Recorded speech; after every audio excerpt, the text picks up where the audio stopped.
nosso Senhor esteja com todos. Vamos orar, pedindo ao Senhor direção para esse momento de culto coletivo. Nós cultuamos em casa, cultuamos sozinho, cultuamos em família, e agora estamos aqui reunidos com os irmãos. Estivemos pela manhã com uma metade, agora à tarde com outra metade, e com outros que estão aí nos acompanhando pelo YouTube. Baixe sua cabeça. Santo Deus, obrigado, Pai, porque o Teu nome é engrandecido em toda a terra no dia de hoje. Onde quer que esteja um grupo de cristãos falando qualquer língua, qualquer dialeto, ali o Senhor está. O Deus onipresente, presente em todos os lugares. O Deus que vive em nós, o Deus que abraça as galáxias, que tem a terra como estrado dos seus pés. Obrigado, Pai, porque um Deus tão grande, maravilhoso, extraordinário em poder, se importa com nós, pequenos seres mortais, que o Senhor nos comprou e nos resgatou para Ti. Deus, é algo sobremaneira extraordinário para que possamos entender os Teus caminhos. Como é que nós, com nossa mente tão limitada, podemos entender um Deus tão extraordinário que não tem limite de tempo e de espaço? Nada é difícil para o Senhor. Então nós te pedimos humildemente que recebe nosso louvor, porque veio do Senhor e volta para o Senhor. Que o Senhor fale conosco na Tua palavra, que nunca mudará nem falhará. Que a Tua palavra que se cumpre nos nossos dias. Nossa alegria está te louvando e te agradecendo em nome de Jesus. Amém.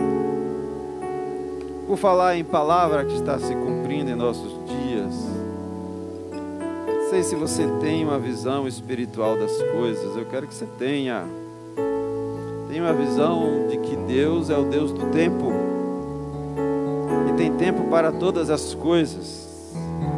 Será que nós estamos vivendo um tempo em que tudo que está escrito a gente vai começar a entender de verdade?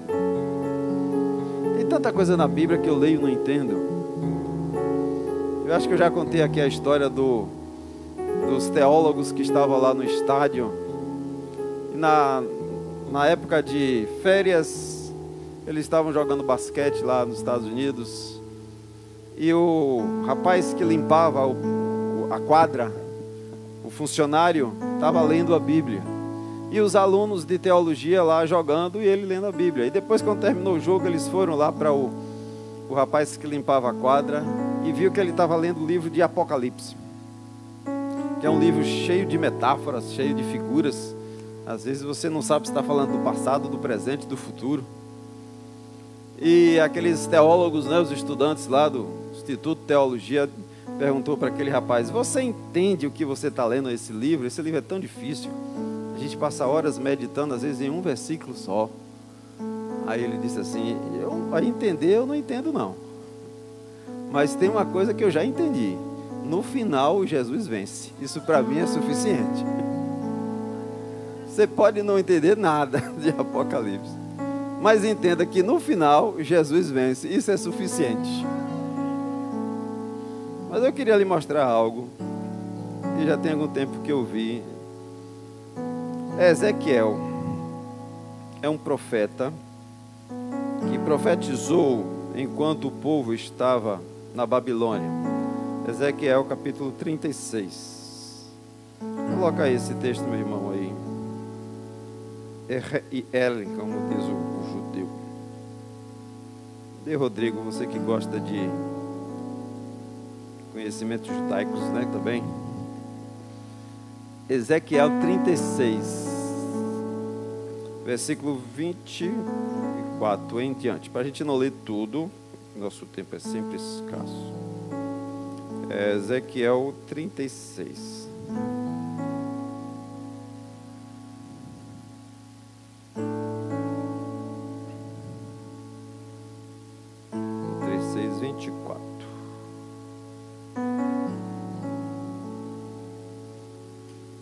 Diz assim, está no Almeida Corrigida, bote em Ara, Almeida Revista e Atualizada, a gente lê igual aqui.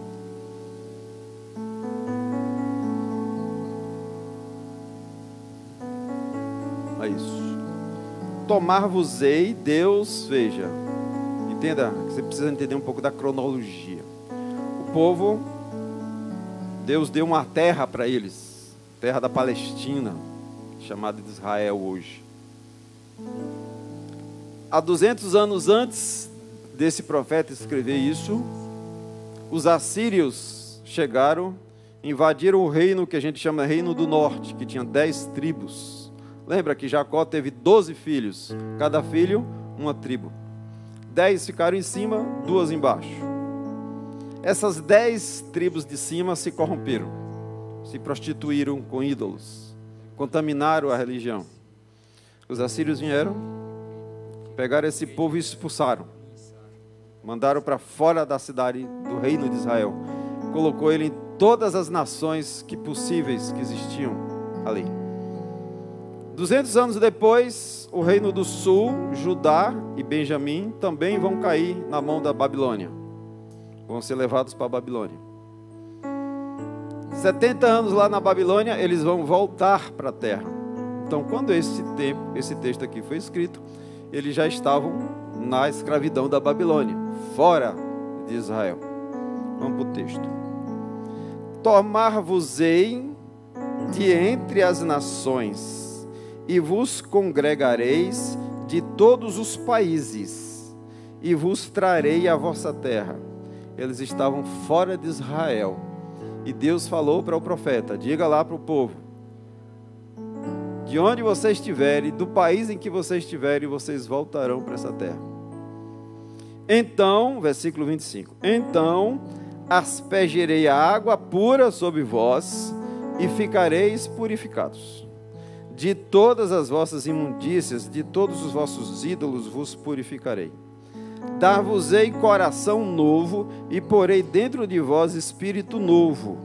Tirarei de vós o coração de pedra, e vos darei coração de carne. Porei dentro de vós o meu espírito, e fareis que andeis nos meus estatutos. Guardarei os meus juízos e os observeis. Habitareis na terra em que eu dei a vossos pais. Vós sereis o meu povo e eu serei o seu Deus. Quando Ezequiel profetiza isso, aquele povo estava na Babilônia. Aí alguém pode pensar assim, isso daqui já aconteceu, pastor, porque eles voltaram da Babilônia para Israel. Mas se aconteceu essa primeira parte, não aconteceu a segunda parte do versículo. Porque quando você lê isso daqui, versículo 27, porei dentro de vós o meu espírito e fareis que andeis nos meus estatutos.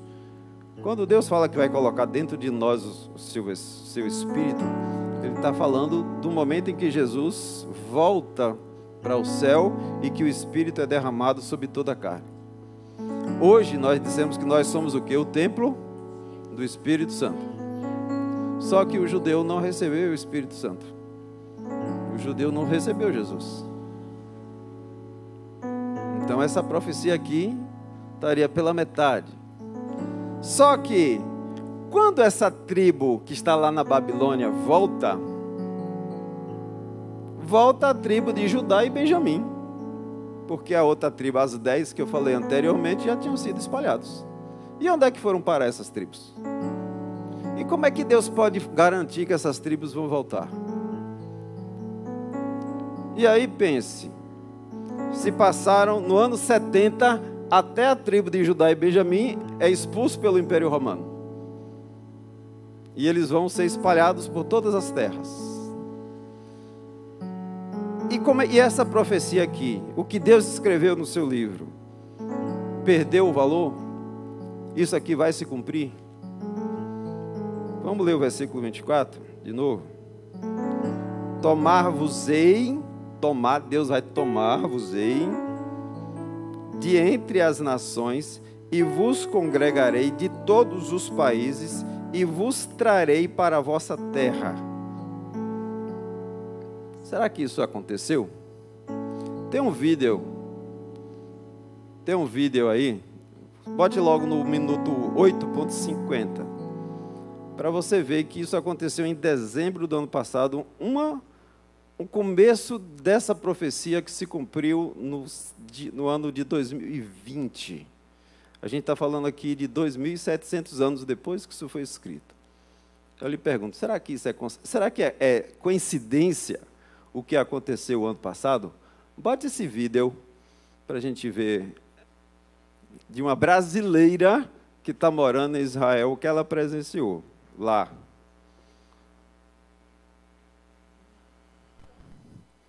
Apaguei um pouquinho a luz para melhorar. O minuto 8.50.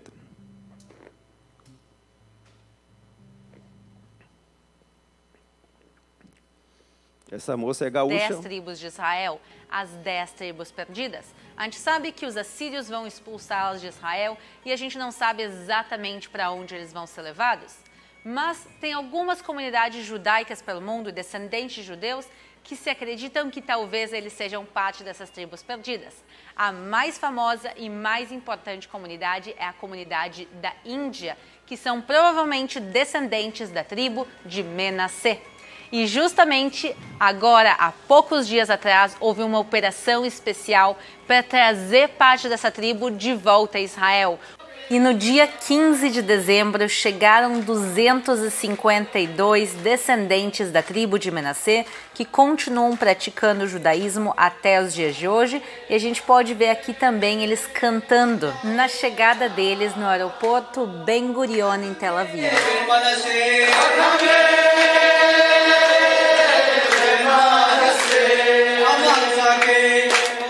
E é muito lindo ver uma das 12 tribos de Israel voltando para sua terra depois de 2.700 anos de exílio. Então, a história das tribos de Israel não terminou no passado, e sim, ela continua sendo escrita até os dias de hoje. Espero que tenham gostado desse vídeo. Não esqueçam de deixar... Quando eu vejo isso, eu só posso dizer que ele está voltando. Eu fico pensando, por que Deus esperou 2.700 anos para justamente eu estar vivo presenciando isso? Já pensou que você é um privilegiado de Deus? Deus ocultou essas verdades dos meus avós, bisavós, tataravós. E é interessante que você quer saber, você pega um filme antigo, você não sabe que ano aquele filme foi feito, né? Mas, a partir de agora, você sabe, está com máscara 2020 e 2021. Né? Qualquer país do mundo usou máscara em 2020 e 2021. Você tem um registro mental aqui do que Deus está fazendo. E aí eu lhe pergunto, se Deus está cumprindo sua promessa de trazer esse povo para a nação, Ele vai cumprir a segunda parte, que é colocar o Espírito dentro deles, que eles não têm ainda, porque não tem Jesus. Então, eu creio que o povo de Israel também vai se converter ao Senhor. Aí, depois, você tem que ir lá para Romanos, eu teria que falar um pouco mais sobre isso, eu não quero falar agora. Então, saiba que o que Deus escreve aqui se cumpre. Se Deus tem uma promessa para você na palavra dEle, isso se cumpre. Amém? E eu só queria lhe contar uma outra curiosidade das meditações judaicas. Eu estava vendo um rabino falar algumas coisas curiosas, para você pensar de onde você veio também. Existem 60 milhões de judeus fora de Israel,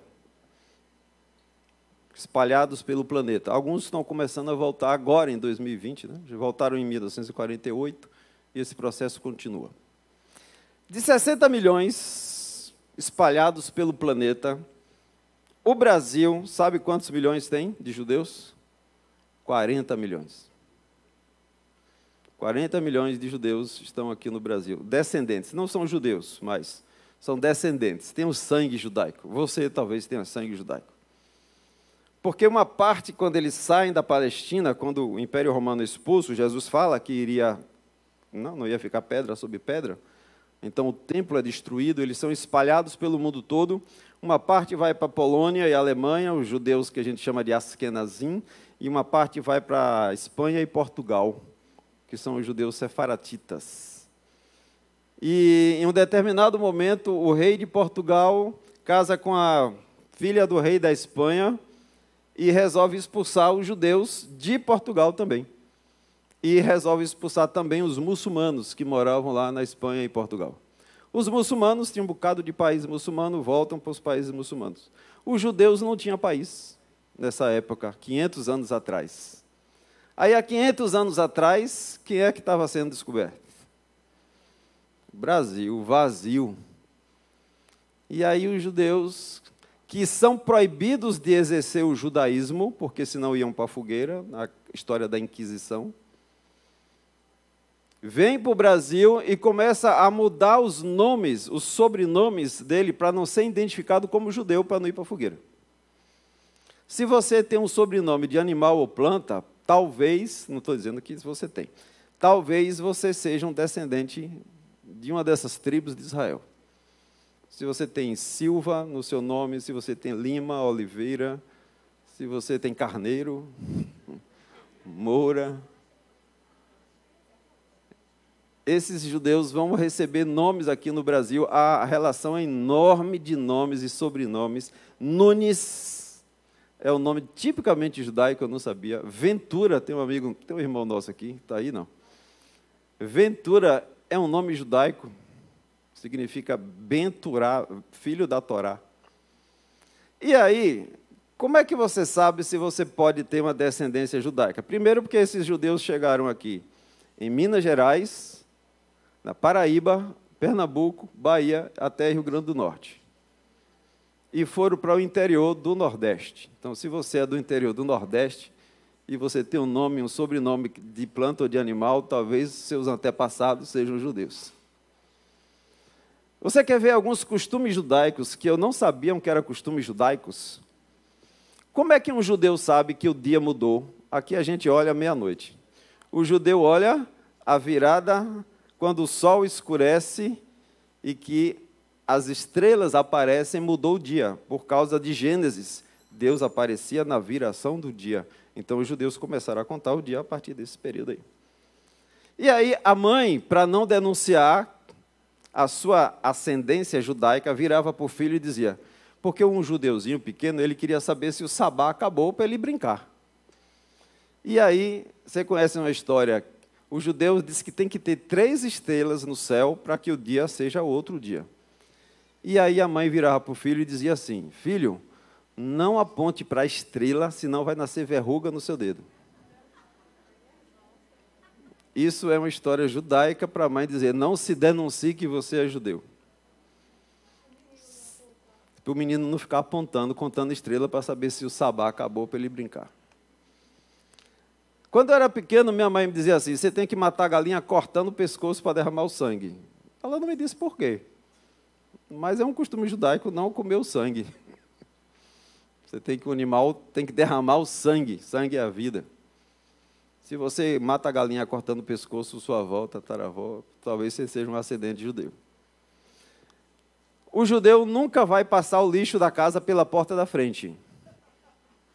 Se você varria a casa, sua avó varria a casa e não passava o lixo na porta da frente, isso é um costume judaico. Porque as casas de judeus, na porta da frente tem a mezuzá, que é um trechozinho de Deuteronômio, Shema Israel. Quando morria alguém, a prática judaica mandava cobrir os espelhos. Não sei.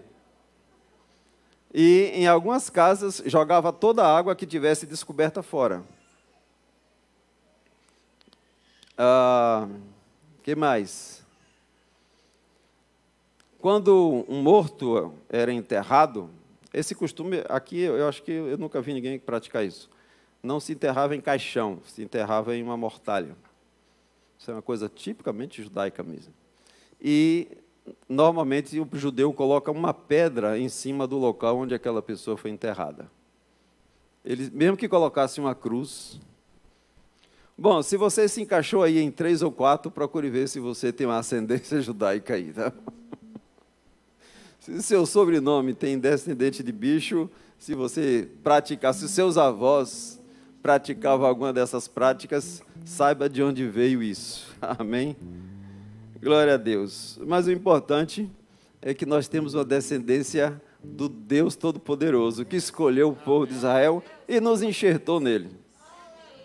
A nossa vantagem é que a gente saiu na frente, porque a gente já tem o Espírito do Senhor, né? Eles estão chegando. Eles saíram na frente e a gente passou na frente deles. Vamos louvar a Deus?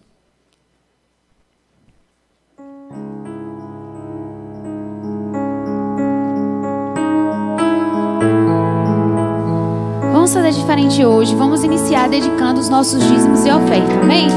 É um momento de adoração também. Então, os diáconos...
Porque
grande é o seu nome, grande é a sua beleza, grande é a sua presença em nossas vidas. Grande é o Senhor que nos enche, nos preenche no seu profundo. Queremos agradecer, Senhor, por estarmos aqui. Quão grande és tu em nossa vida. Agradecemos por tua beleza e por tuas misericórdias que se renovam todos os dias. Porque as tuas misericórdias, Senhor, elas não têm fim. Nós somos sarados, nós somos curados, abençoados pela tua grandeza, somente pela tua grandeza. Agradecemos, Senhor, pela tua grandeza em nossas vidas. Grande és tu, Jesus. Aleluia.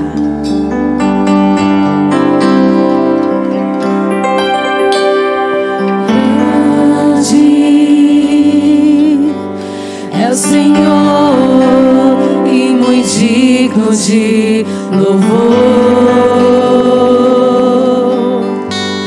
Na cidade do nosso Deus, teu santo monte, a alegria de toda a terra.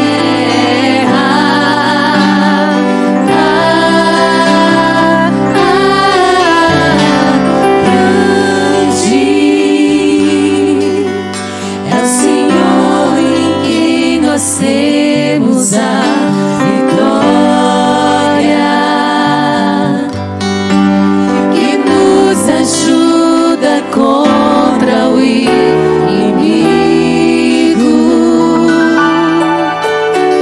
Por isso diante dele nos prostramos e o adoramos. O teu nome engrandecer e agradecer-te por tua obra em nossas vidas. Confiamos em teu infinito amor, pois só tu és o Deus eterno sobre toda a terra e céu. Queremos o teu nome, queremos o teu nome engrandecer e agradecer-te por tua obra em nossas vidas. Confiamos em teu infinito amor, pois só tu és o Deus eterno sobre toda a terra e céu. Te damos honra, Senhor, nós te damos glória, Pai. Só tu és digno, Deus. Por isso nós estamos aqui, Pai, para te adorar. Aleluia. Toda a honra, toda a glória a ti.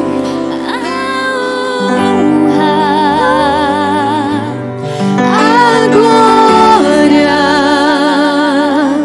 a força e o poder ao Rei Jesus e o louvor ao Rei.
Jesus. Só tu, Jesus. Só tu, Jesus. Jesus.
Algum testemunho queira dividir conosco, faz um sinal aí se tiver em casa. Tem um microfone aí? Faz uma higienização ali para a Graciela. Nós estamos tendo problema aí de internet, né? Então, você que está em casa talvez vai ter que entrar e voltar vários links. São vários links. Lá no segundo. Por isso que aqui ao vivo e a cores nunca cai, né? Glória a Deus.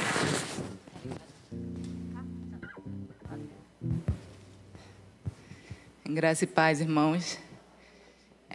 Eu quero compartilhar. Meu pai já, domingo passado, ele iniciou contando, né, o que Deus fez na minha vida. E hoje eu também quero expressar a minha gratidão a Deus. Que pouco mais de um mês, eu descobri que eu estava com a gravidez ectópica.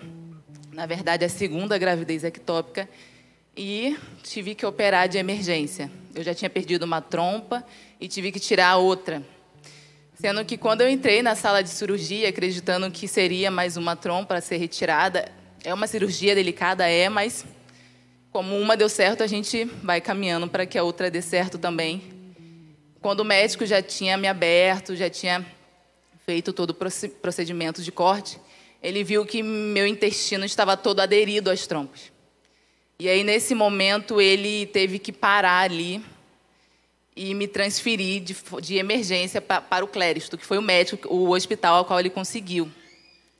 Na verdade, toda a cirurgia já começou bem estranha, né? Desde a anestesia. Eu não sei se é procedimento normal, mas foi bem diferente de quando eu fui ter meu filho. Eu tomei 3 anestesias. E eu lembro quando eu vi a enfermeira que logo me deitou, e ela começou a falar, Senhor, obrigado, obrigado, graças a Deus. Eu já achei aquilo bem estranho. Mas, até então, tudo bem.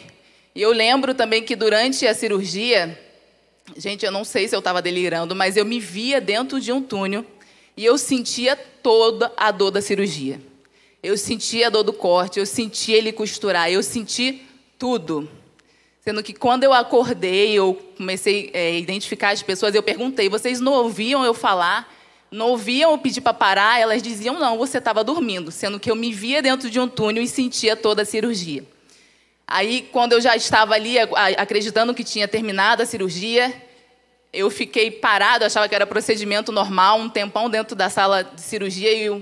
E foi quando eu vi, uma médica chegou e me disse, todas as enfermeiras em volta de mim, me disse, a gente vai fazer uma viagem. Eu jurava, irmão, que era de um quarto para um quarto mais longe. Eu não acreditava que eu, de fato, ia fazer uma viagem. E aí eu ouvi quando disseram assim, a ambulância chegou. Eu precisei de uma ambulância, não sei se não é UTI, né, móvel que fala, não, mas aquela ambulância mais equipada. E teve que ir uma médica e enfermeira comigo. Ali eu já olhei para meu pai estava sem sangue já no rosto. E todo mundo parecia estar bem desesperado, mas, por incrível que pareça, eu estava bem calma. Não sei se é porque eu não estava entendendo a dimensão. Sei que as enfermeiras olhavam para mim e diziam, confia em Deus, vai dar tudo certo. Vai dar tudo certo, confia em Deus. Eu falei, pai, o que está acontecendo? Eu olhei para meu marido e falei, o que está acontecendo? Aí foi quando ele me explicou que eu ia ter que ser transferida. E eu louvo a Deus, porque quando eu cheguei no Cléristo, as próprias enfermeiras falaram, quando eu contei, né, como eu cheguei, elas falaram, nossa, agradeça a Deus, porque normalmente o Cléristo não pega a cirurgia aberta para poder continuar. Eu falei, é coisa de Deus mesmo. Irmãos, para resumir, o próprio médico todo dia mandava as enfermeiras entrarem em contato comigo para saber como eu estava. E queria muito me ver quando eu chegasse. Quando eu cheguei, ele olhou para mim e falou, não era nem para você estar aqui conversando comigo. Mas você está aqui, e aí ele disse, porque preparou tudo, porque as amizades, isso e aquilo, mas eu sei que foi Deus que preparou tudo. Deus preparou até mesmo a mente dele para se sentir incapaz de continuar aquela cirurgia. Quando ele disse que, se eu não me engano, 50 anos de profissão, ele nunca tinha deparado com um caso daquele. E eu entrei para estrear a história, né? E ele falou, eu não ia colocar a sua vida em risco. Ele poderia continuar, porque ele tem experiência, né? Mas ele preferiu parar. Mas eu sei que foi Deus que parou ele. Porque pela experiência ele poderia continuar. Pelo tempo de trabalho ele poderia continuar. Pelas habilidades que eu sei que ele tem, ele poderia continuar. Mas Deus parou ele. E ele se viu impedido de fazer. E me transferiu e graças a Deus deu tudo certo. E hoje eu agradeço a Deus por mais um livramento que Ele me deu. Todo dia é dia de agradecer a Deus. Eu sei que todo dia Deus cuida de mim, Deus cuida da gente. Mas dessa forma o Senhor quis mostrar para mim o quanto Ele é grande na minha vida.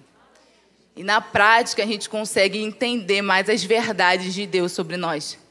Quando a gente vê aquele versículo em Jeremias 29 que diz, eu é que sei o pensamento que tenho a vosso respeito. Pensamentos de paz e não de mal. Dentro de um contexto de 70 anos, ao qual o povo ficaria sendo escravo, dentro de um cativeiro.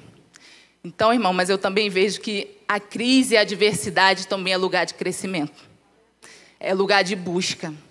É lugar de refrigério e confiar no Senhor, porque o Senhor fala, construam casas, edifiquem, tenham filhos, casem. Deus não queria que o povo ficasse parado e desanimado. Porque Deus coloca a gente na adversidade. Deus permite que a gente entre em alguma batalha carnal. Mas Ele entra conosco. E eu sei que assim como o Senhor permitiu que eu passasse por isso, totalmente contrário ao que eu queria. Que eu estava orando a Deus, pedindo até mesmo para eu engravidar. Que eu tinha o desejo de engravidar novamente. Mas Deus fez totalmente contrário à minha vontade. Mesmo sendo contrário à minha vontade, mesmo sendo difícil o processo, faz parte do propósito de Deus. Então, eu agradeço a Deus por poder estar aqui compartilhando com os irmãos. Logo em seguida, meu marido ficou doente, teve que ficar internado por causa do Covid. Deus entrou mais uma vez com misericórdia. Então, eu agradeço a Deus, agradeço aos irmãos que também intercederam por mim, que possamos, então, confiar e exercer essa fé que a gente diz que tem. Podemos confiar, então, no Deus que a gente diz que serve. Porque Ele é o Deus que opera. Mesmo nas adversidades. A adversidade também é lugar de crescimento. Amém. Amém. Esse é o nosso Deus, Deus dos livramentos. Aquele texto que diz que Ele que faz muito mais e além, né, daquilo que pedimos ou pensamos, conforme o seu poder que opera em nós. E interessante que quando a gente passa por esses momentos de crise, parece que nossa fé sai fortalecida, né? Quando Deus nos abate para nos exaltar. Quando Ele nos adoece, nos faz enfermar para poder nos curar. A única coisa que a gente deve temer não é a morte, é somente pecar contra Deus. Não tema a morte, não. Tema pecar. O colega do meu filho, que eu falei aqui, né? O filho formou domingo, tem 15 dias? 8 dias, meu filho formou. O coleguinha dele também formou junto. Ele estava com câncer, né? Eu falei aqui para vocês, imagino que uma parte deve saber, faleceu hoje. Uma semana depois de formado. E eu falei com o João Vitor, se você vai visitá-lo, fale de Jesus para ele. E ele me disse hoje, meu pai, ele aceitou Jesus. A mãe dele era uma crente fiel. E ela me disse que ele tinha aceitado Jesus antes de partir. Eu digo assim, isso é que é vitória. Vitória não é vencer o câncer. Vitória é vencer o pecado. Isso é que é vitória. A gente pode ficar triste porque é um rapaz ainda jovem. Mas partir para a glória com Jesus, isso é vitória, irmão. Tragédia é ter uma vida fútil. Uma vida de deslumbrar, de arte, de viagens, de ir para a ilha de não sei quem. Isso é que é derrota. Porque isso acaba. Mas a eternidade, o nome já está dizendo, é eterna. Então se preocupe só em não pecar. Vamos convidar os nossos diáconos aí. Pode se aproximar, vamos para o nosso momento de ceia. O momento de ceia é um momento de celebração daquilo que Jesus fez. É o momento que nós lembramos do sofrimento dele por nós. Então nós lemos sempre o livro de Coríntios, 1 Coríntios, capítulo 11. Eu vou dar algumas instruções sobre a ceia, como sempre fazemos, porque sempre temos pessoas novas, para que vocês compreendam como é a ceia, quem participa da ceia. 1 Coríntios 11, 23.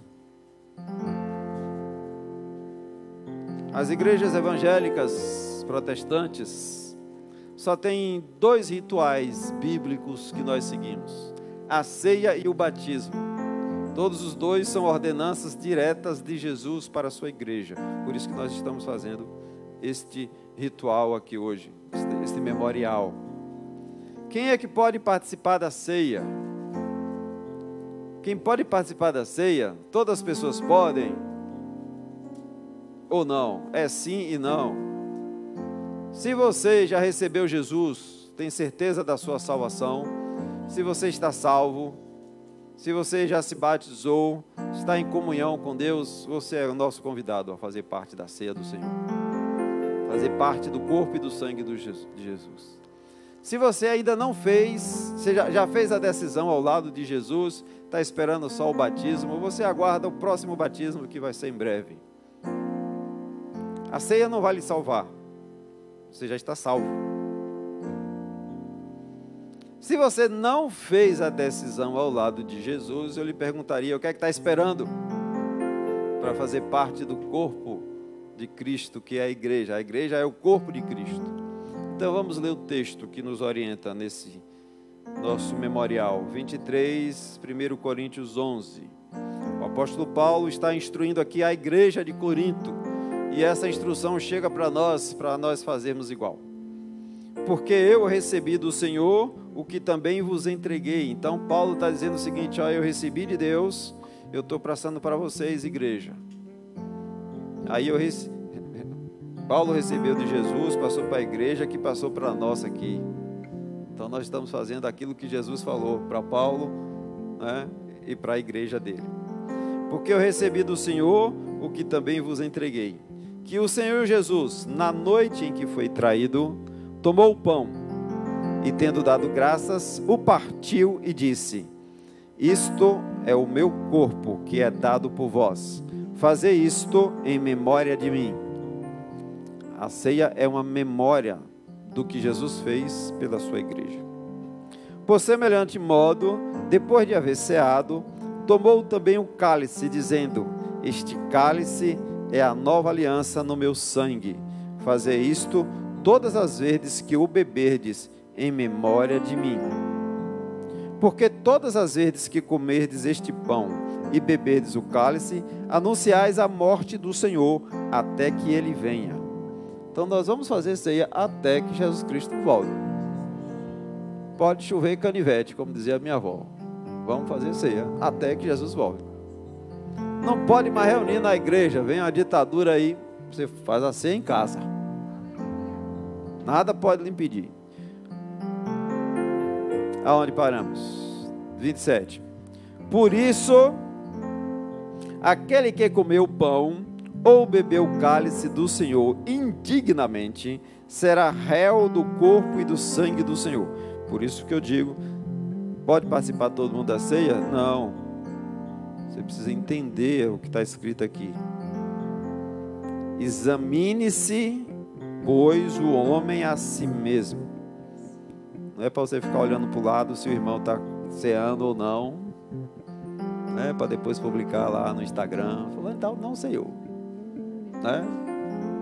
Isso aí não vem de Deus. Olhe lá para você mesmo, nem levante a cabeça. E assim coma e beba do cálice. É um momento também que você pode fazer uma retrospectiva da sua vida, do seu último mês, seus últimos dias aqui. Aí ele vai dizer no 29: pois quem come e bebe sem discernir o corpo, o que é que o corpo de Cristo é? O que é que o corpo de Cristo representa? Vocês sabem, quem é cristão sabe o que é. O que é que representa? Fale aí. Não é possível. Vou botar todo mundo na final. A igreja. Quem foi que falou? Foi Zé, não foi? A igreja é o corpo de Cristo, é o cabeça. A igreja é o corpo dele. Então, se você não entende o que é fazer parte da igreja, não coma. Se você não entende. Se você já entende o que é fazer parte, participa. Pois quem come e bebe sem discernir o corpo, come e bebe juízo para si. A ceia deixa de ser um benefício, mas a ceia é um benefício para quem entende. E ele vai dizer no 30, eis a razão, quer dizer, o motivo, a causa, eis a razão, porque há entre vós muitos fracos e doentes, e não poucos que dormem. Aqui, dormem no sentido de ter morrido mesmo. Então, é algo sério, né, que nós fazemos, é algo que tem mandamento do Senhor, tem texto do Senhor, tem o Espírito Santo nisso. Então, nós fazemos isso, agradecendo a Deus pelo sacrifício dele, e se lembrando que nós fazemos parte desse corpo. Então, eu queria que você orasse, fizesse seu autoexame, examine-se a você mesmo. Ore a Deus agora, coloque sua vida diante dele. Peça perdão, você precisa pedir perdão. Está com algum problema com alguém, perdoe agora. Ou saia daqui dizendo que vai perdoar, vai pedir perdão. Tem algo pendente na sua vida, no mundo espiritual, resolva agora.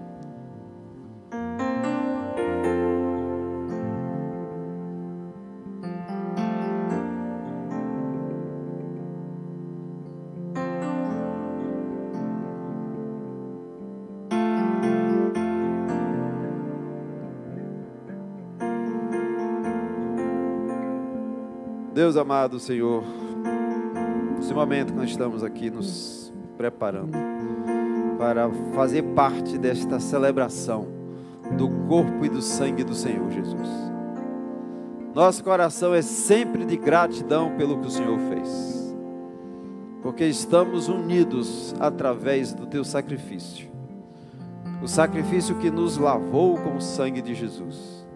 Este pão que é o corpo de Cristo, e nós somos enxertados neste corpo, fazemos parte da obra de Cristo aqui na terra, que nos resgatou de um império de trevas para um reino de luz.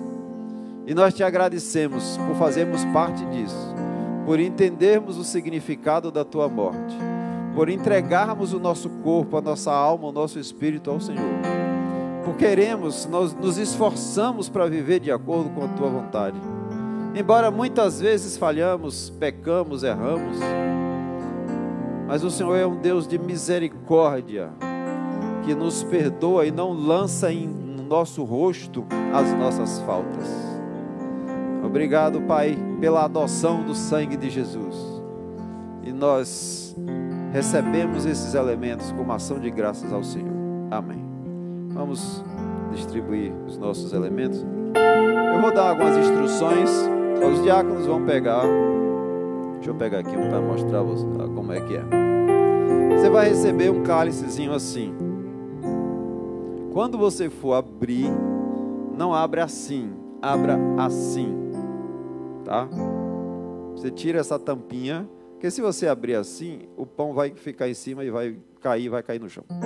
Se cair no chão, você levanta a mão que o diácono lhe dá outra. Depois, você não pegue na mão do diácono, faça uma conchinha assim, que aí ele vai jogar na sua mão, para você não tocar um no outro. Amém? Podemos distribuir os elementos.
Agradecendo a Deus pelo primeiro elemento.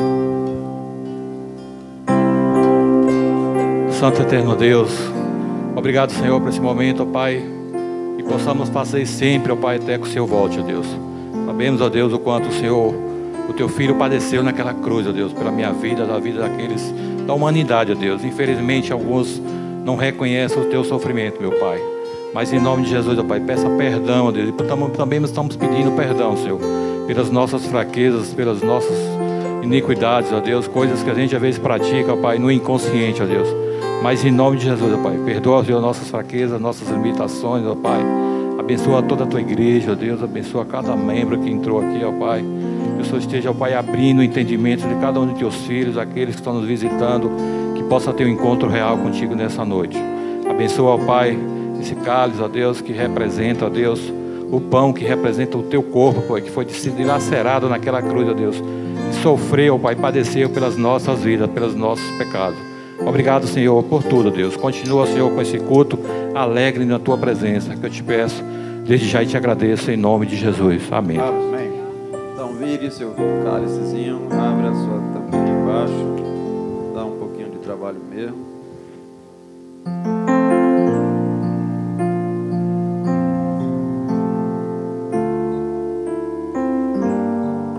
Já foi aqui. Até para abrir o cálice a gente precisa da mulher. Podemos celebrar o primeiro elemento.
chegar somente pelo sangue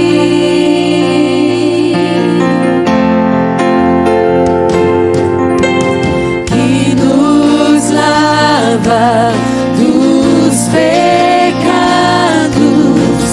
que nos traz restauração.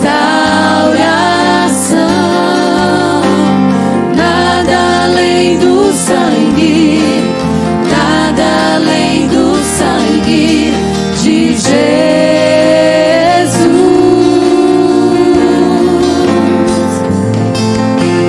que nos faz brancos como a neve, aceitos como amigos de Deus. Nada além do sangue, nada além do sangue de Jesus.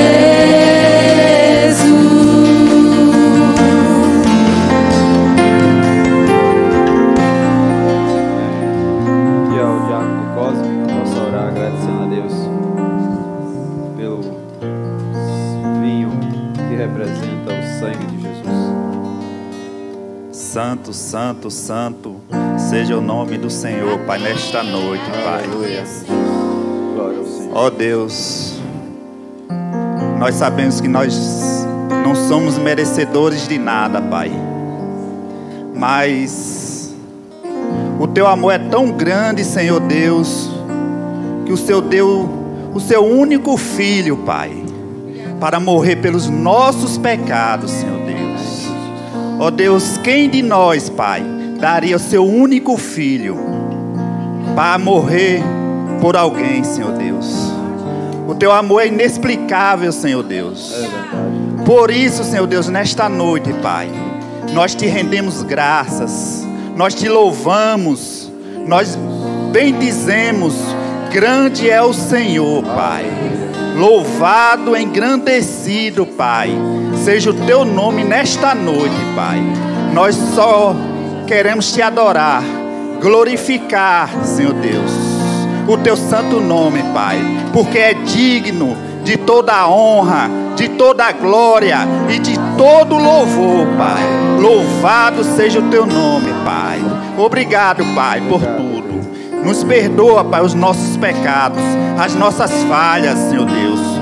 Tudo, Pai, por palavras, por ações, Senhor Deus, porque nós somos pecadores, Pai. Mas o Teu amor é grande, Pai, e nos perdoa a cada segundo, Senhor Deus. Ó Pai, obrigado, Senhor Deus. Abençoa aqueles, Senhor Deus, que ainda não teve, Senhor Deus, esta oportunidade, ó Pai, de estar aqui ceando, Senhor Deus, louvando o Teu nome, Pai. Ó Deus, entra nos lares, Senhor Deus, nesta noite, Pai. Vai tocando, Senhor Deus, através da tecnologia, Pai, neste momento, Pai. Entra, Pai, em cada coração neste momento, Senhor Deus. Vai sondando, Senhor Deus, cada coração, Pai. Cada necessidade, Senhor Deus, que as pessoas estão passando nesta noite, Pai. Toca, Senhor Deus, mostra a elas, Senhor Deus, que só há um caminho, Pai, que é o Senhor, Pai. Que o Senhor, Pai, pode resolver todos os problemas, Senhor Deus, das pessoas, Senhor Deus. A Tua palavra diz: buscar-me-eis e me achareis, Pai. Por isso, Senhor Deus, glória a Deus, Pai. Louvado seja o Teu nome, Pai, nesta noite, Senhor Deus. Louvado e engrandecido seja o Teu nome, Senhor Deus. Nos perdoa, Pai, no nome de Jesus. Podemos abrir. Abra com cuidado o seu cálice.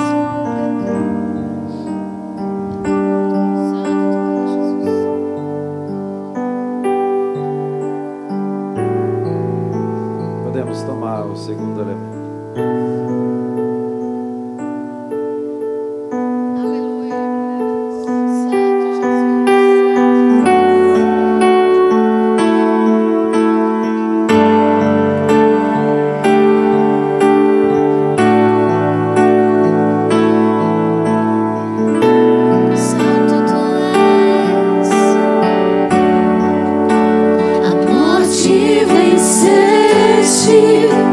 O véu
suscitaste vida. Ele vive.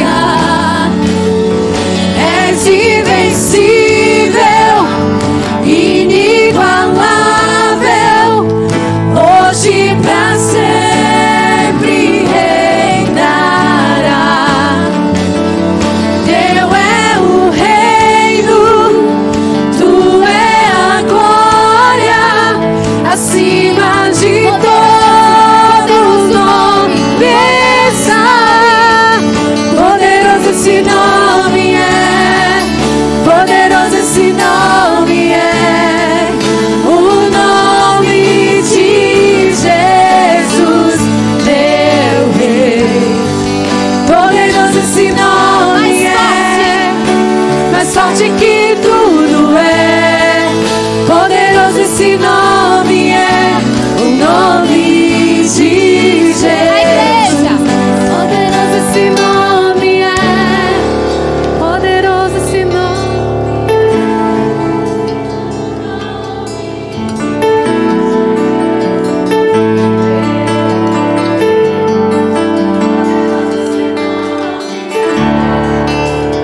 forte que tudo. Poderoso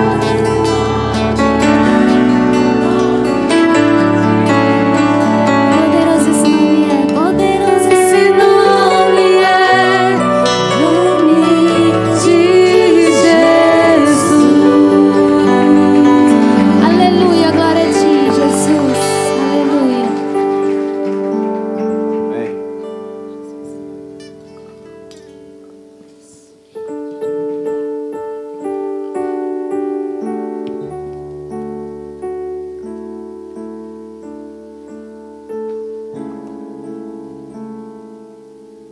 Vamos meditar na palavra do Senhor. Abra sua Bíblia, fique de pé. Lemos texto da Santa Escritura, o livro de Oséias, profeta Oséias, capítulo 6, versículo 3. Diz assim: conheçamos e prossigamos em conhecer ao Senhor. Como a alva, a sua vinda é certa, e ele descerá sobre nós como a chuva, como chuva seródia que rega a terra. Santo Deus e eterno Pai, graças te damos pela tua palavra santa, viva, eficaz, cortante como espada de dois gumes. Que o teu Espírito venha nos lembrar apenas aquilo que o Senhor deseja. E que essa palavra nunca volte vazia, porque ela veio de ti e volta para ti. E que ela se cumpra em cada vida aqui presente, em nome de Jesus. Podemos sentar.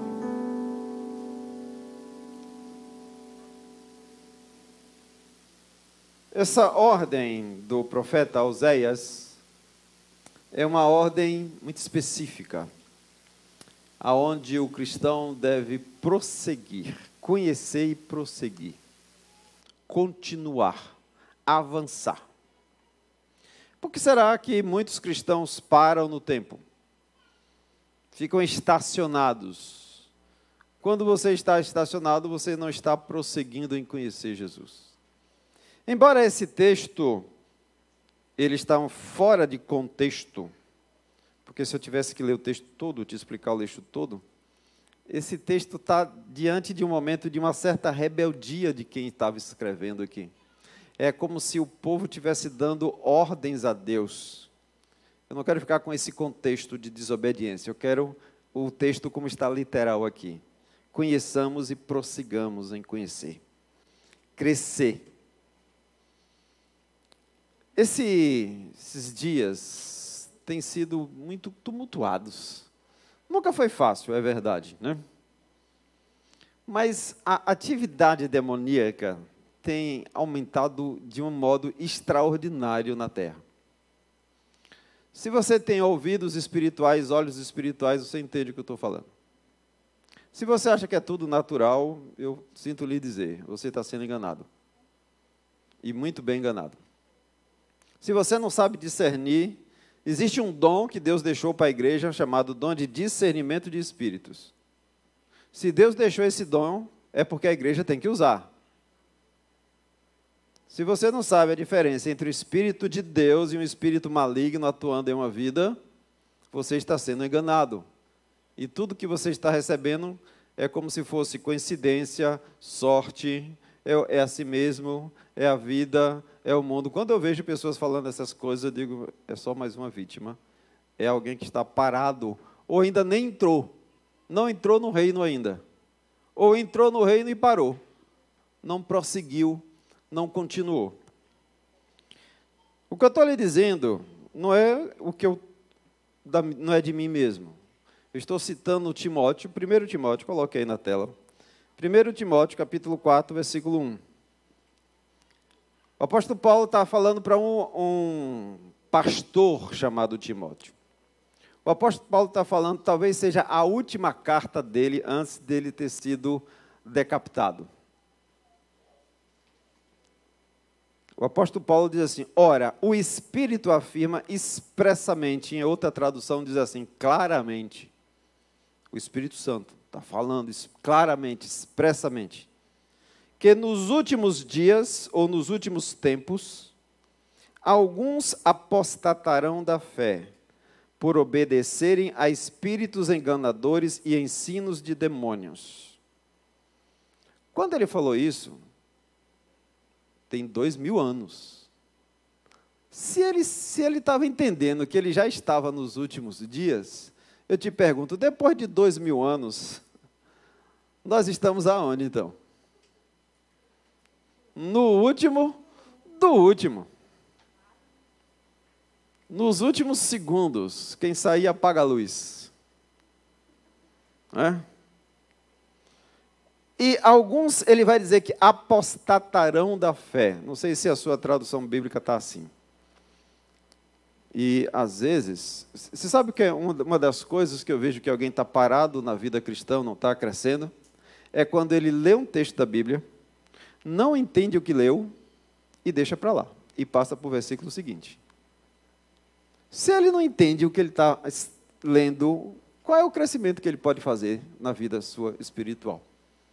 Apostatar é abandonar. É aquele que deixou a fé de lado. É aquele que abandonou. Apostatar é abandono. E é um abandono, às vezes, que vai de um extremo ao outro. Apostatar é mais ou menos assim. Você é cristão, está aqui fazendo parte da ceia. E em um determinado ponto da sua vida, você diz assim, eu agora quero servir ao diabo. Onde é que tem a ceia de Satanás agora? Isso é mais ou menos o que seria apostatar.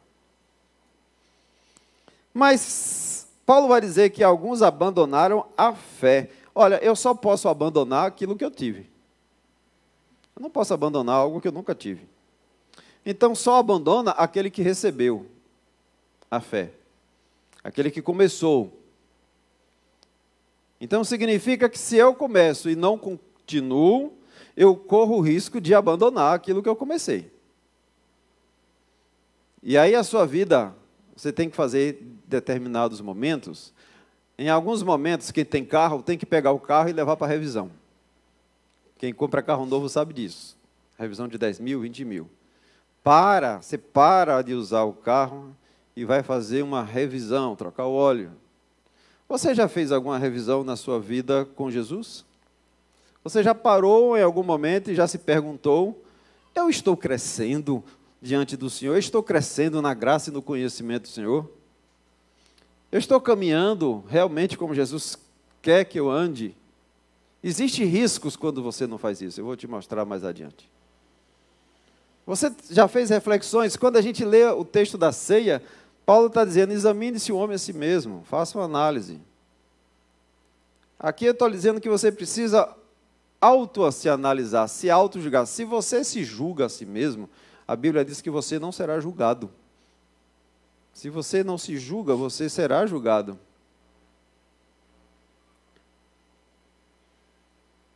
Quando alguém, depois de se decidir,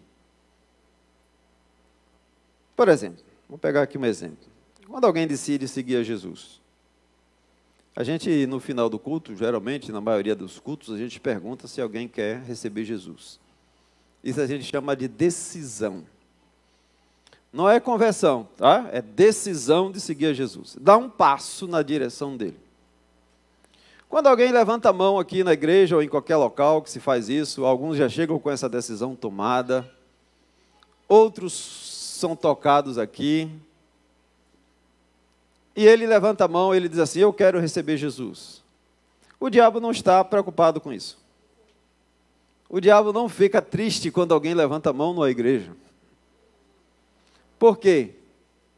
Porque o fato de levantar a mão, de fazer a decisão, não significa dizer que você irá prosseguir.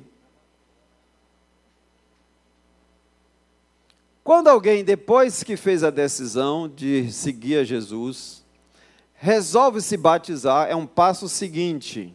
O diabo não está preocupado também com isso. O diabo não fica estressado quando alguém se batiza. Porque se você fez a decisão em se batizar e não prosseguir em seguir a Jesus, nada do que você fez teve valor. Não adiantou a decisão, não adiantou o batismo, não adiantou a ceia, nada. O diabo só tem medo quando você morre com Jesus. Aí sim, você provou que na sua vida você esteve ativo, caminhando, prosseguindo, buscando conhecer e viver a vida que Jesus tem para você. É um processo ativo de morrer a si próprio, matar a si mesmo. Como é que a gente pode saber se alguém é convertido? Eu não posso saber se você é convertido. Eu posso saber se você é batizado, porque aí tem um nome lá no seu livro do hall de membros da Igreja Batista Monte Oreb. Mas o que importa não é você estar no hall de membros da Igreja Batista Monte Oreb. O que importa é se seu nome está escrito no livro da vida. Não com letra de caneta Bic, mas com a tinta do sangue de Jesus escrito lá, o seu novo nome. Este é o hall de membros que importa.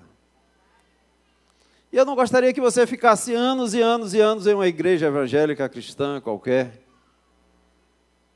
e não tivesse sido alertado que a sua vida pode estar paralisada, pode estar estancada, e água estancada morre.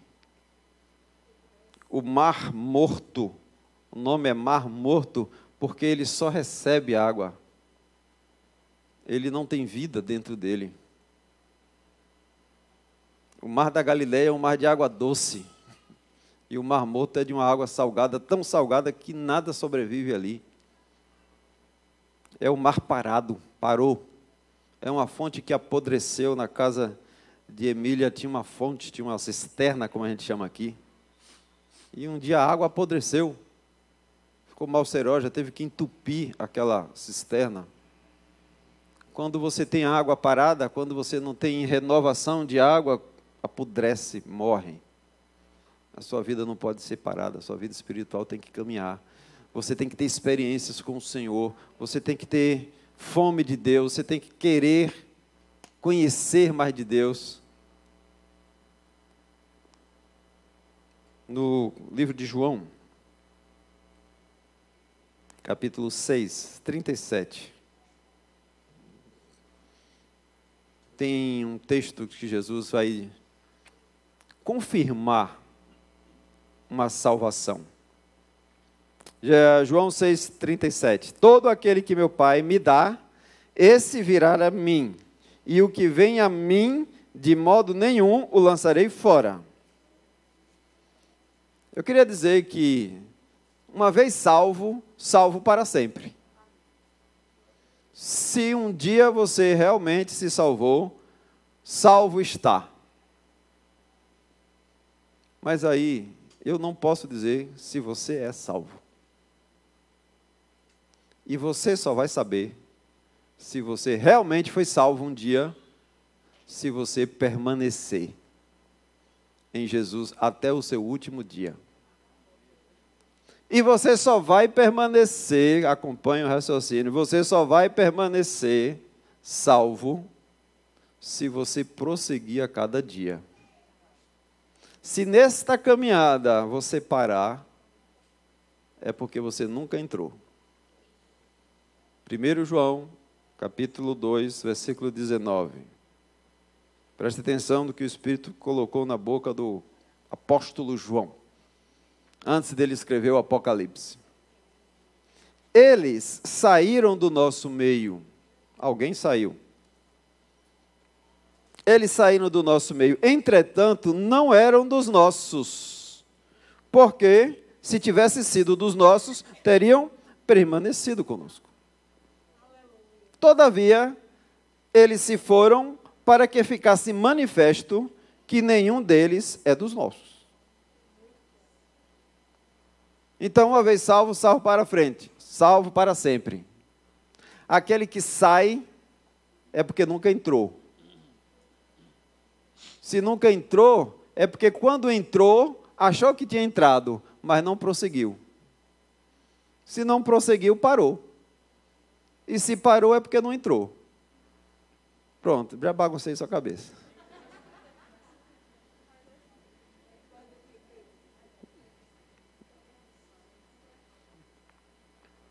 E você sabe qual é um dos motivos que as pessoas param, não prosseguem? Porque começam a ouvir doutrina de demônio. Começam a perceber, a receber doutrina de demônio. E a doutrina de demônio, para um cristão, ela tem que ter elementos da Bíblia. O cristão recebe doutrina, doutrina é ensino. É receber ensino como se fosse bíblico, mas é de demônio. O apóstolo Pedro é muito interessante, Mateus 16, 22. O apóstolo Pedro, que andou com Jesus, um dia, não era salvo ainda, quis ensinar doutrina de demônio para Jesus. Você acredita nisso? Como é que um apóstolo, que andou em cima das águas, que fez milagres, que viu a multiplicação de pães, quis ensinar doutrina de demônio para Jesus, andando com Jesus? Dá para entender um negócio desse? Pedro, 22, Mateus 16, 22. Pedro, chamando-o à parte, começou a reprová-lo, dizendo: tem compaixão de ti, Senhor. Isso de modo algum te acontecerá. Mas Jesus, voltando-se, disse a Pedro: arreda, Satanás, para trás de mim, Satanás. Tu és para mim pedra de tropeço, porque não cogita das coisas de Deus, e sim das dos homens. Quer dizer, uma doutrina de demônio estava na boca de um apóstolo de Jesus, que caminhava com Jesus, que fez milagre com Jesus, simplesmente porque ele ainda não tinha entrado no reino. Estava muito mais vulnerável a uma doutrina de demônio. Como é que eu posso dizer que Pedro não estava convertido aqui? Porque Jesus disse que ele não estava convertido. Lá em Lucas 22, 31, está escrito exatamente isso, para você não ter dúvida que Pedro não estava convertido.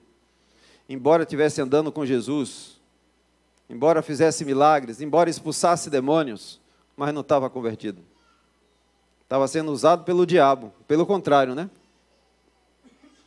Quando Jesus morre e ressuscita, antes disso, prestes à crucificação, Jesus chama Pedro, que o nome também é Simão. Quando você lê na Bíblia, Simão e Pedro é a mesma pessoa. Jesus fala: Simão, Simão, eis que Satanás vos reclamou para vos peneirar como trigo. Então, Pedro ainda não estava debaixo da mão de Jesus. O diabo ainda tinha autoridade sobre ele. Reclamava a vida de Pedro. Eu, porém, roguei por ti, para que a tua fé não desfaleça. Tu, pois, quando te converteres, fortalece os teus irmãos. Então, quando Jesus falou isso para Pedro, Pedro não era convertido, porque ele está dizendo: você vai se converter, Pedro, mas não é agora. E o mais complexo desse estudo, o mais difícil de eu entender desse estudo, é que Jesus diz assim: eu, porém, roguei por ti, para que a tua fé não desfaleça, ou seja, morra. Pedro tinha fé. mas ainda não era uma fé salvífica, como a gente diz, não era uma fé ainda de conversão. Ele tinha uma fé de aproximação, mas ainda não tinha a entrega. Pedro só vai se converter quando Jesus morre e ressuscita, e aquelas 3 frases: Pedro, tu me amas? Pedro, tu me amas? Pedro, tu me amas? Naquele momento ali, Pedro se converte. Quando ele chora amargamente depois da traição, naquela experiência de transformação, quando sai dali, sai um novo Pedro. Sai alguém transformado. Talvez a sua experiência de conversão seja rápida como a de Paulo. Paulo se converteu depois do caminho de Damasco. Em 3 dias, Paulo já estava ali convertido, de volta agora para os seus irmãos em Cristo, pregando o evangelho, aprendendo. 3 dias. Pedro levou 3 anos para se converter, andando com Jesus e fazendo milagres. Talvez você seja um Paulo, rapidão. Talvez você esteja caminhando com Jesus, mas ainda não entrou no reino. E eu quero te dizer que Deus vai te colocar nesse reino, sim. Mas é necessário que você prossiga, que você continue, que você cresça. Talvez você diga assim: Senhor, eu vejo tanta gente dizer assim, Deus falou comigo, Deus falou comigo. E o Senhor nunca falou comigo. A minha cunhada fez isso. Ela estava no lugar e as pessoas usavam muito essa expressão: porque Deus falou comigo isso, porque Deus falou comigo isso. E ela só olhando assim de lado: que povo é esse? E ela fez uma proposta para Deus. Ela disse: Deus, se o Senhor fala com as pessoas, eu vou lhe dizer uma coisa: a partir de hoje eu não vou mais orar, eu não vou mais jejuar, eu não vou ler a Bíblia, até que o Senhor fale comigo. Olha que proposta. Né? Recém-convertida. E aí ela seguiu no propósito dela, né, de fazer um jejum ao contrário, né? Ela estava sentada na igreja, chegou uma senhora, colocou o dedo na cara dela e diz assim: Deus manda te dizer que escolha um lado. De que lado você quer ficar? Com ele ou contra ele? Eu vou te dizer, não espere receber isso de Deus para entender que Deus fala. Um irmão diz assim: Senhor, se o Senhor não me der uma experiência, eu não vou andar mais com o Senhor. Olha as perguntas, as propostas que Deus fala, né? As pessoas falam, né? Viajando perto ali de Feira de Santana, perde o controle do carro, desce uma ribanceira, o carro dá perda total. Ele vem para a Serrinha e ele está no seu escritório. Chega um senhor, coloca uma pasta do lado. Ele consertava o computador e disse: eu vim aqui ver que meu computador está quebrado. Aí ele olhou lá o computador: não, seu computador está bom. Eu vou lhe dizer a verdade, eu não vim ver computador não. Você passou naquela estrada de feira ali, indo para o lado de que é Amargosa, Cuida das Almas. Ele disse: você teve um acidente? Eu digo: teve. Pois eu passei uma semana antes. Quando eu estava passando, Deus mandou eu parar o carro. E Deus mandou eu descer e disse assim: pare e repreenda o espírito de morte que está aqui. Eu não sabia porque é isso. Eu parei e orei e repreendi. Na outra semana eu soube que teve um acidente e eu vim ver quem era a pessoa, descobri que é você e soube que você é um crente. E aí ele voltou para pegar o carro todo acabado. Quando ele chega lá, tinha 2 pessoas em cima do carro, todo amassado. E ele olhou assim: o que é que vocês estão fazendo aí? Aí o cara disse assim: não, a gente está aqui tomando conta. Aí o cara disse: eu vou lhe dizer a verdade, doutor. A gente veio aqui foi roubar os pneus. Só que quando a gente estava tirando os pneus, parou um carro lá em cima e desceu um homem de branco, que falou com muita autoridade: não mexa nesse carro que ele é de um amigo meu. A gente ficou com tanto medo que agora a gente ficou aqui para ninguém roubar. Tudo isso porque ele pediu uma experiência com Deus. Tomara que o carro dele tinha tido seguro, né?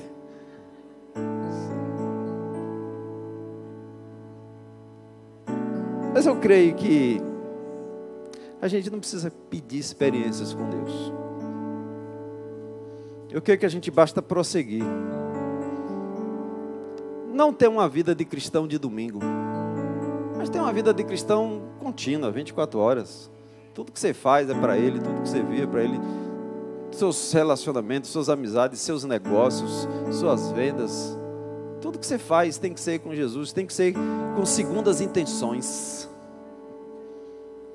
Senhor, eu vou fazer isso daqui, mas a minha intenção é que o Senhor seja glorificado.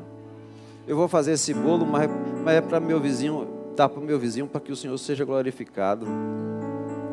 Eu vou ajudar aquela pessoa ali, mas para que o Senhor seja glorificado. Então, e Deus vai lhe dar o prosseguimento, vai lhe dar o desejo de conhecer esse Deus. Eu dei carona a um rapaz essa semana e ele com a vida toda transtornada, ele virou para mim e disse assim: fulana, uma prima dele, será que esse homem existe, como eles dizem, né? Existe? Será que esse homem existe? E aí ele olhou para mim e disse assim: doutor, por que quando eu olho para você eu enxergo Jesus? Nunca tinha visto essa pessoa na minha vida. Você representa Jesus onde você está? Você representa Jesus? Você é a mão de Jesus, a boca de Jesus, os braços de Jesus, o bolso de Jesus.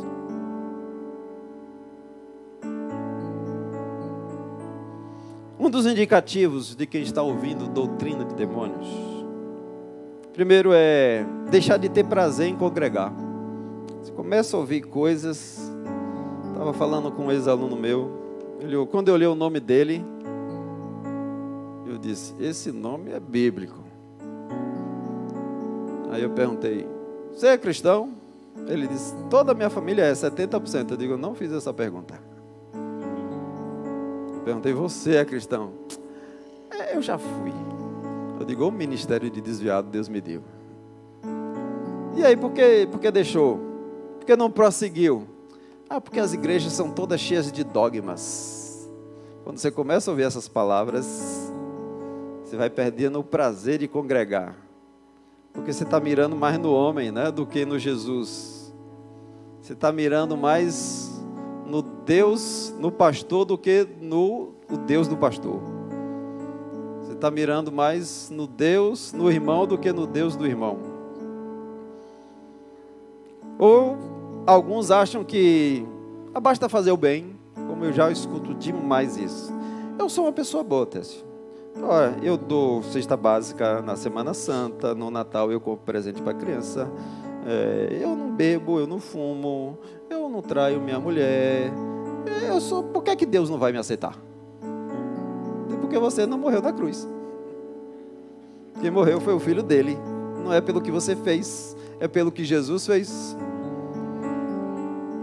Todos os caminhos levam a Deus. Todos os caminhos levam a Deus. Você não está ouvindo errado, não. Nem é heresia. Deixa eu terminar a frase. Como juiz. Só tem um caminho que leva a Deus como Pai, que é através de Jesus. Quem não tiver Deus como Pai, terá como juiz. Todos os caminhos vão levar a Deus. Isso é verdade. Só que esquece que como Pai, só através de Jesus. Teve um dos amigos de Paulo, Demas, esse é o nome dele, 2 Timóteo capítulo 4, 10. Parou, não prosseguiu. Toda vez que você começa e não prossegue, você fatalmente não completa o plano de Deus na sua vida. Paulo vai reclamar de Demas, vai dizer: porque Demas, tendo amado o presente século, ou o mundo, ou esse sistema de coisas que está aí, ou os benefícios do mundo, ou a glória do mundo, ou a riqueza do mundo, aquilo que o diabo ofereceu lá para Jesus, falamos isso semana passada. Porque Demas, tendo amado o presente século, me abandonou, e se foi para Tessalônica, Crescente foi para Galácia, Tito para Dalmácia. Então Demas até que começou bem, mas não prosseguiu. É importante que você prossiga. Isso é a marca do salvo. O salvo prossegue. Uma vez salvo, salvo para sempre, porque ele prossegue, ele completa a obra. aquele que para, aquele que sai, é porque nunca entrou. Então não se perde a salvação. Na realidade nunca entrou. E você só sabe se entrou se você prosseguiu. Se você prosseguiu, você está salvo. Desde um dia em que você se salvou. Não sei, pode ter sido com 3 dias, como Paulo, 3 anos. Eu digo pela minha experiência, eu me converti com 27 anos, mesmo conhecendo o Evangelho com 1 ano de idade, 2 anos de idade, porque na minha família todos eram cristãos, meu pai e minha mãe. Ou seja, eu fui muito mais lento do que Pedro, né? 27, dentro da igreja, ouvindo mensagens, frequentando escola bíblica, fazia tudo que crente fazia, só não estava salvo. Só não tinha nem começado. E batizado ainda por cima. Demas ouviu doutrina de demônio. Demas, que história é essa? Você está vendo que Paulo só recebe chicotada, recebe açoito, no lugar onde chega é esquecido, passa fome, passa nudez, passa prisão, passa escárnio. É isso que tu quer, Demas? Aí Demas olhou para um lado, olhou para o outro. Esse negócio de ser crente não está dando certo não. Eu acho que eu vou parar pelo aqui. Paulo, segue lá o teu caminho. Vai, segue. E aí Paulo diz assim: Demas amou mais o século. Aqui em Tiago, agora na King James, para a gente encerrar. Bote na versão King James aí. Tiago capítulo 1, versículo 5. Diz assim: se algum de vós tem falta de sabedoria, roga a Deus, que a todos concede liberalmente com grande alegria. Todavia peça com fé, sem qualquer sombra de dúvida, pois quem crê com reservas é semelhante à onda do mar, agitada e levada pelos ventos. Não imagine tal pessoa que assim receberá coisa alguma do Senhor, pois é vacilante e inconstante em todos os seus caminhos. Irmão, quem é inconstante é porque não prossegue. É aquele que vai e volta. Como é que a onda do mar faz, né? A onda do mar não produz nada porque ela só faz ir e voltar no mesmo lugar. A onda do mar não avança. Tem um limite lá, você chega na praia, tem um limite de onde ela não passa. Não produz nada. A onda do mar só produz espuma, somente brilho, barulho, mas não produz nada. Seja como o rio que prossegue na direção do mar. Esse leva a vida para onde passa. Lá em Apocalipse fala de um rio que saía do templo, e as águas do rio curavam e traziam vida por onde passava. Esse é aquele que prossegue dia após dia com Jesus. Como é que está a sua vida? Como é que está a sua caminhada com Jesus? A nossa fé nem sempre será uma fé que vai mover montanhas. Mas isso não quer dizer que você perdeu a fé. Isso significa que você deve prosseguir. E quando você estiver fraco, preste atenção, aí é que você está forte. Quando você estiver cheio de fé, achando que é o cara, é porque você não é nada. Quando você disser assim: Jesus, me socorre, porque eu só tenho o Senhor, nem força eu tenho para abrir os olhos, é nesse momento que Deus age. Quando nós entendemos que é Ele, não nós, é por Ele, não por nossa causa. Que o Senhor te abençoe e Ele dê um entendimento do que Ele deseja para a sua vida, e você prossiga caminhando com Jesus dia após dia. Amém. Eu já quero encerrar perguntando o que eu disse que ia perguntar. Se aqui tem alguém que deseja receber Jesus, você faça um sinal, levante a mão, para que a gente possa orar por você. Não pelas minhas palavras, mas se Jesus não falar ao seu coração, só vale quando Jesus fala, é o Espírito que Ele fala. E você sabe que isso é o certo a fazer. Você tem essa certeza, mas às vezes parece que o braço pesa 10 quilos. Está preso, está colado. Feche o olho e diga assim: Jesus, eu quero te servir. Fale para Deus isso. Se tiver alguém, pode manifestar. Levante sua mão.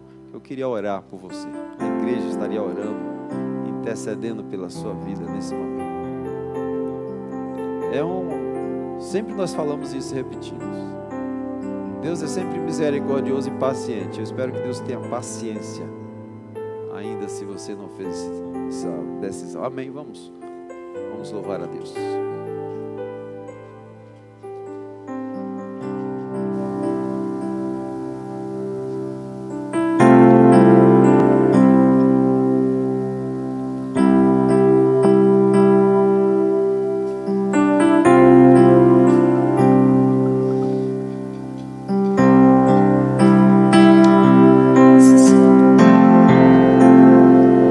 Existe um rio que flui do teu grande amor, águas que correm do trono de Deus.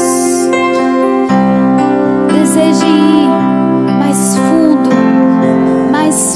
no mais profundo do Senhor.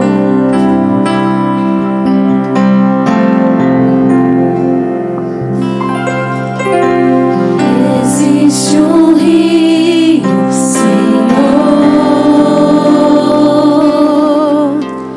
que flui do teu grande amor.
lava o meu interior.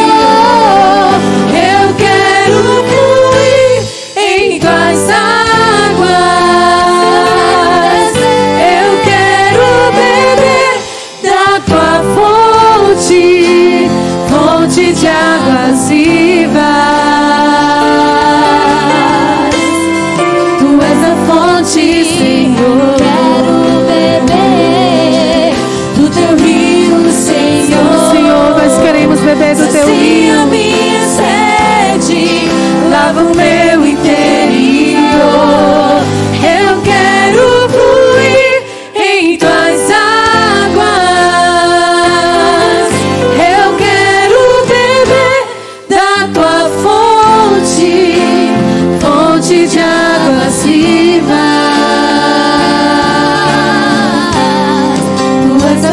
fonte, Senhor.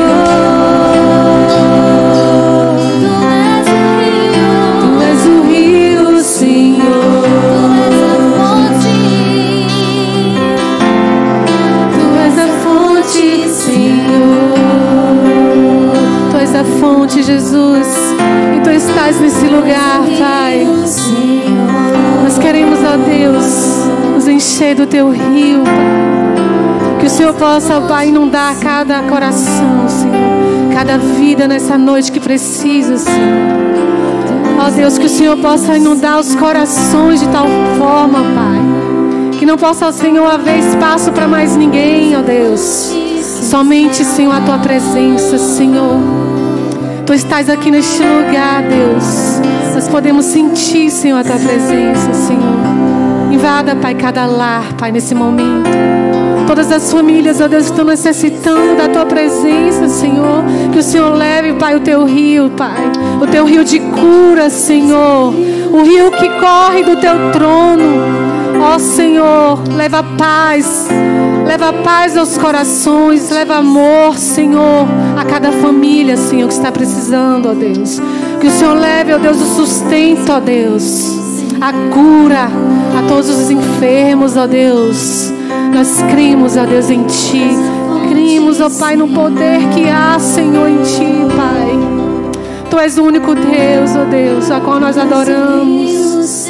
Ó Deus, Tu és o rio, Jesus. Tu és a fonte, Senhor. Do Teu rio, Senhor, sacia minha sede, lava o meu interior. Eu quero fluir em Tuas águas. Eu quero beber dessa fonte, fonte de águas vivas. Essa fonte que sacia a nossa sede, Pai. Tu és a fonte, Senhor. Aleluia, glória Glória a Deus. Aleluia.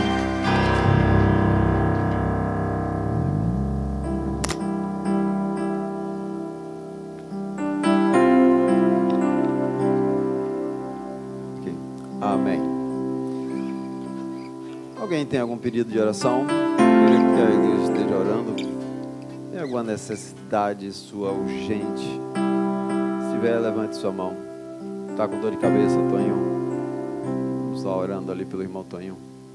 Lisane, está com dor no ombro? Na coluna? Irmão Toninho, irmã Lisane.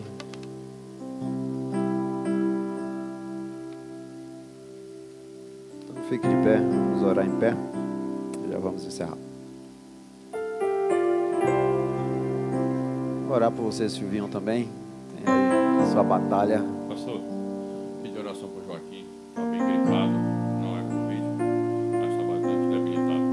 A irmã Doralice também. Santo Deus, glorificado o Teu nome. Yahvé Rafá é aquele quem cura. Obrigado, Deus, porque forte não é quem faz a oração, forte é quem escuta a oração. Basta uma palavra e seremos curados. Seja curado, Toninho, Dora, Joaquim, Elisane, Silvinho. Aqueles que estão sofrendo com dores e enfermidades, não quiseram expor, mas receba a cura em nome de Jesus. Deus quer que você tenha um corpo sarado, curado, para glorificar a Ele. A sua vida e a sua saúde só tem sentido se for para glorificar a Ele. 10 foram curados, um glorificou, um retornou e foi salvo. A cura só tem sentido quando é para glorificar a Deus, para agradecer a Deus aquilo que Ele faz. Então receba a cura em nome de Jesus. Seja restaurado em nome de Jesus. Seja fortalecido em nome de Jesus. seja completa em nome de Jesus. Toda tristeza, toda mágoa, toda angústia do coração seja removida em nome de Jesus. Em nome de Jesus. Que o amor de Deus, nosso Pai, que a graça salvadora do nosso Senhor Jesus Cristo e a comunhão do Espírito estejam com todos, em nome de Jesus. Amém. Podemos sentar para a gente fazer uma saída aí. Podia abrir essa porta aí para facilitar a saída. Então, como o pessoal aqui da esquerda estava reclamando que só saía esse lado, vamos sair primeiro então esse lado. Depois que sair essa fila, sai a outra. Antes de você sair, um aviso: Ministério de Adolescentes, mas o convite é para jovens, é para a igreja toda. No próximo sábado, às 19 horas, teremos um culto jovem aqui, né, com um pregador que vem lá de Feira de Santana. Então, se você tem de 12 anos para cima, esteja aqui sábado às 19 horas. Se você tem menos de 110 anos, também é convidado. Esteja aqui, amém? Podem sair, em nome de Jesus.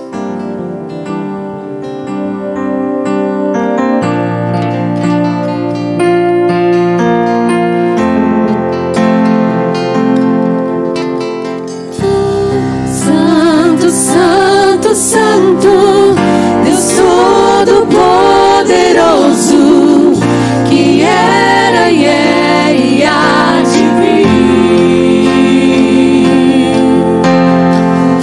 Com a criação eu canto louvores ao Rei dos Reis. És tudo para mim e eu te adorarei.